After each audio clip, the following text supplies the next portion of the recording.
Assalamu alaikum students. My name is Burair Hussain. The topic that will be discussed is gene frequency and their role in evolution. What is gene frequency? Gene frequency is proportion of alleles in a population is called gene frequency. अभी बात यहाँ पे पैदा होती है alleles. What is alleles?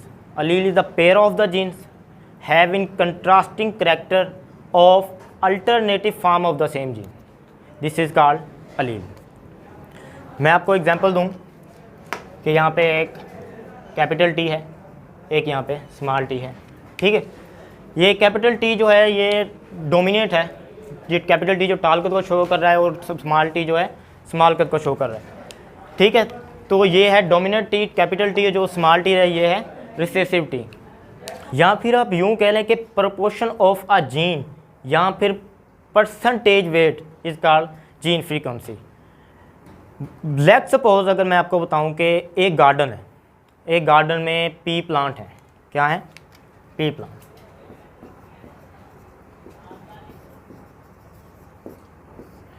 एक garden में P plant हैं 100 पी प्लांट। कितने? 100 पी प्लांट। जैसा कि आपको पता है पी प्लांट के फ्लावर कलर जो डिफरेंट होते हैं, एक पर्पल कलर के होते हैं, एक वाइट कलर के होते हैं, ठीक है। और अगर हम देखें 100 पी प्लांट हैं तो उनमें नंबर ऑफ़ जीन कितने होंगे? नंबर ऑफ़ जीन में उनमें होंगे 200, क्योंकि एक ऑर्गेनिज्म में नंबर ऑफ़ जीन जो होते हैं वो डबल होते हैं। तो यहाँ पर 100 जो हैं 100 हैं, ठीक है, पी प्लांट। तो इसमें नंबर ऑफ़ जीन कितने होंगे? 200, ठीक है। तो अभी हम इसकी देखेंगे फ्रीक्वेंसी क्या है, इसकी परसेंटेज क्या है, ठीक है। 100 पी प्लांट है, इसमें हम लेट्स सपोज हम देखें अगर इसमें पर्पल, ठीक है, पर्पल इसमें हैं कितने? 70 प्लांट। और ठीक है, वाइट इसमें कितने हैं? 30। पर्पल इसमें 70 हैं, वाइट इसमें है 30, ठीक है। जो पर्पल हैं ये हैं डोमिनेंट, इसको हम कैपिटल पी से शो करेंगे, और जो वाइट है इसे हम स्मॉल पी से शो करेंगे, सही है। तो इसकी अभी निकालें हम, अगर परसेंटेज निकालें तो इसकी परसेंटेज क्या बनेगी? 70%। इसकी परसेंटेज क्या बनेगी? 30%। परसेंटेज इसकी निकाल ली। अभी इसकी जो है इसमें नंबर ऑफ़ जीन पर्पल में कितने आए? नंबर ऑफ़ जीन में आए, इस पर्पल में आए 140, इसमें आए 60, वाइट में आए 60। अभी बात पहुंची है जीन फ्रीक्वेंसी। इसकी फ्रीक्वेंसी क्या होगी? पर्पल जो है फ्लावर है इसमें 70% है, जो नंबर ऑफ जो प्लांट है 70% इसमें है। तो इसकी फ्रीक्वेंसी क्या होगी? 0.7, और इसकी क्या होगी? 0.3, ठीक है। अभी यहाँ पर ये बता रहा है कि इसकी फ्रीक्वेंसी तो हमने निकाल ली, ठीक है। अभी मैं यूँ कहूँ कि अगर फ्रीक्वेंसी जो है जनरेशन टू जनरेशन, नस्ल दर नस्ल या उससे भी नेक्स्ट अगर सेम रहे, क्या? Gene frequency generation to generation same रहे, इस टर्म को हम क्या बोलेंगे? Genetic equilibrium. क्या बोलेंगे? जेनेटिक इक्विलिब्रियम, ठीक है। ये जनरेशन टू जनरेशन क्या हुई है? जीन फ्रीक्वेंसी सेम है, लेकिन ये ना भूलें कि जो generation to generation gene frequency same रहेगी, नहीं, ऐसा नहीं है। Generation to generation gene frequency change भी होगी। अभी कैसे? लेट्स सपोज मैं आपको बताऊं कि कबूतर हैं भाई, 100 कबूतर हैं, ठीक है।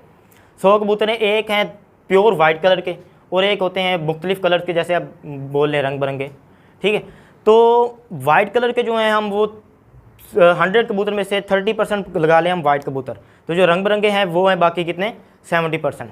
लेट्स सपोज जो 30% वाले कबूतर थे प्योर वाइट कबूतर, उनमें से जो 4-5 कबूतर हैं वो मर जाते हैं किसी डिजीज़ की वजह से, या उनको कोई जानवर खा जाता है, या वो माइग्रेट कर जाते हैं यहाँ से, तो फिर उनकी जो जीन फ्रीक्वेंसी होगी वो चेंज होगी। तो जब किसकी वजह से, या किसी डिजीज़ की वजह से, या कोई उनको जानवर खा गया या कुछ भी, वो 4-5 कबूतर उनसे मर गए, ठीक है, तो उसकी जीन फ्रीक्वेंसी क्या होगी? चेंज होगी। जब उसकी जीन फ्रीक्वेंसी चेंज होगी जनरेशन की, तो इस टर्म को क्या बोलेंगे? Genetic drift.